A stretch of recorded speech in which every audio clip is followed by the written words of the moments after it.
Without the marshlands, we have no tourism. I mean, they come out here to see swamps, see alligators, see stuff like that. They're not coming out here just to ride on a boat and see plain open water. And if they don't do something soon about it, that's what we're gonna have. Coastal erosion is important for protection. Another thing to continue to protect the estuary where our fishermen can make a living.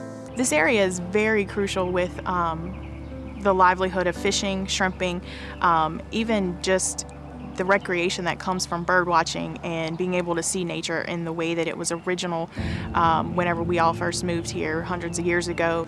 We have the largest estuary in the United States.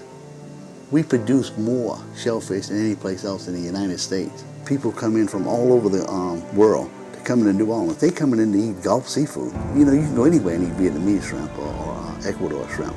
But when you come to New Orleans, you believe that you're eating Gulf seafood. So if you lose that estuary in the commercial fishermen, you lose that selling tool. I was born and raised here in Lafitte. Grew up here all my life. You go out to Barataria Bay, there's nothing left to the channel. I mean, it's pretty much just eroding to nothing. Years ago, they had other communities like this, like Clark Shadia, Manila Village, just a number of communities out further south.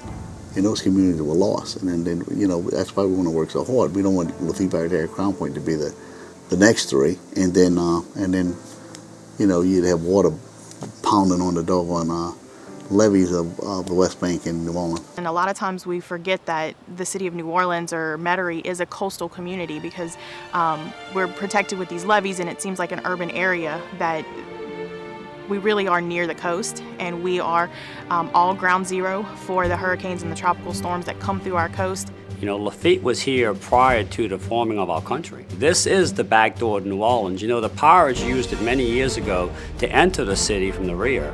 It still is the back door to the city of New Orleans and to our community, and we need to learn how to access it and protect it for the future. I mean, it's sad. My kid will never get to see what I saw. That's the heritage that we had that they'll never get to see. My fight is for existence.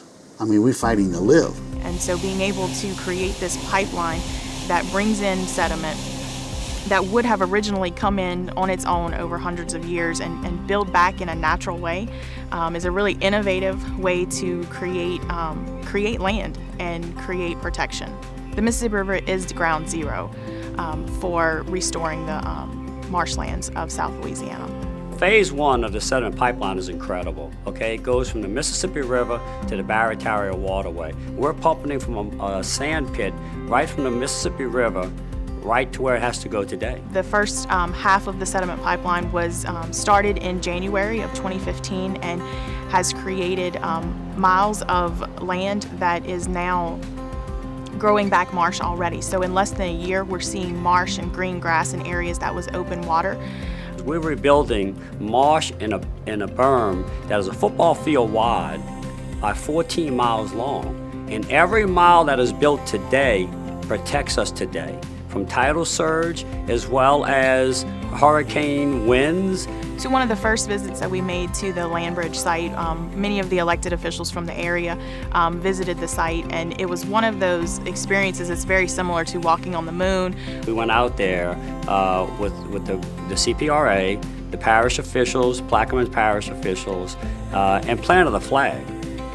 You know, we were reclaiming not only marshland and this berm for the state of Louisiana and Jefferson Parish, we were reclaiming this land for America.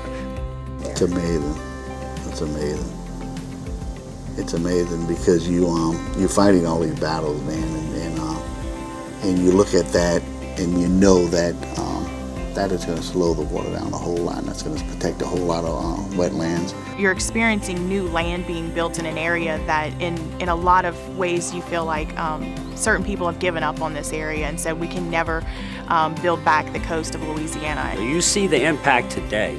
And that's what's most important. You've got sand and sediment built up about 5 feet above the surface of the water, and we were able to walk on it. There were tractors there, so it's a really strong surface. What you're currently looking at is marshland that was rebuilt. This was not here prior, and this project is building it right before your very eyes.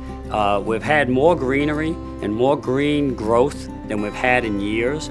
Part of this is slowing down the saltwater intrusion that is coming into the area. You know, one day we may be trapping fur again.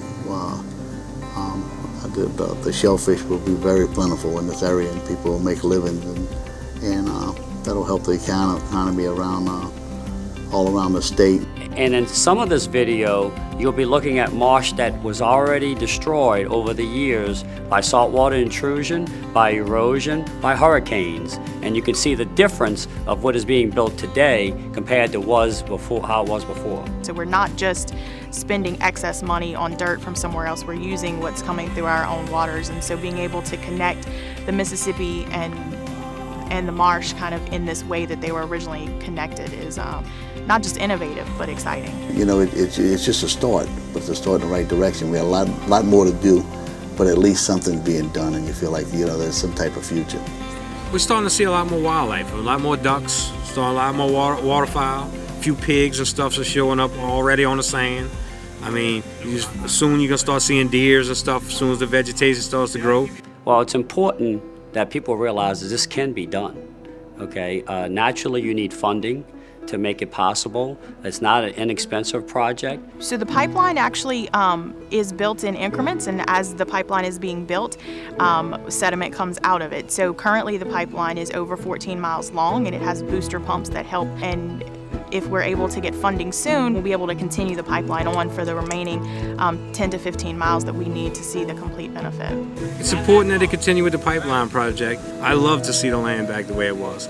Channels through it, places to go, places to bring your family out there, camp, do things like that. With the current predictions for sea level rise, there's definitely a bleak future for South Louisiana over the next 50 to 100 years.